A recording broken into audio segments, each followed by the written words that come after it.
Video ଖାଲି କରୁଛନ୍ତି। ଆରେ ତମେ ଦେଖିଲେ ଅସୁବିଧା କଣ ହଉଛି ତମ ମୁହଁଟା ଦେଖ ମୁଣ୍ଡ ଖରାପ ଅଛି ତମେ ଏଇଟା ଭିଡିଓ କରୁଛ। ମ୍ୟାଚ୍ ହବନି। ଇଏ ଗୋଟେ ପିଲା ସେ ଚା ନେଇକି ଆସିଲା ସିଏ ଯାଇଥିଲା ସେ କପର ଧୋଇବା ପାଇଁ।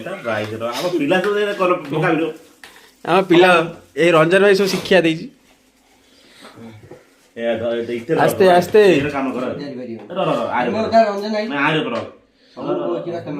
ରହିଯାରେ ଢାଳିଯିବ।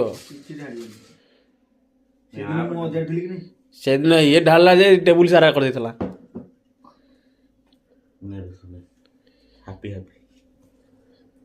କିଏ ରବି ଟେବୁଲ ସାରା କରିଦେଲା? ହଁ ନା ପକେଇଲା ଆଉ ସିଧା କଲୁ କିଛି ଦରକାର ନାହିଁ। ଯା ଆଉ ଯୋଉ ଜରିରେ ବୁଲେଇ ଦେ। ଅଇଁଠା ପାଣି ଆମକୁ ଫୋପାଡ଼ିଥାନ୍ତା ସେ ବୁଢ଼ୀ। କୋଉଠି? ଏଇ ସେଇ ଯୋଉ ତାଙ୍କର କାମ କରୁଛି। ଆମେ ଠିଆ ହେଇଛୁ ରଞ୍ଜନ ଆମର ଘର ଧୁଆ ପାଣି ଛାଟି ଦେଲା ଯେ ରଞ୍ଜନ ପଡ଼ିଛି ନା ଛେଟିକି ପଡ଼ିଛି। ଚା ଭଲ ପକୁଡ଼ି ଖାଇ ସାରିଲା ପରେ ଚା ଆସିଲା।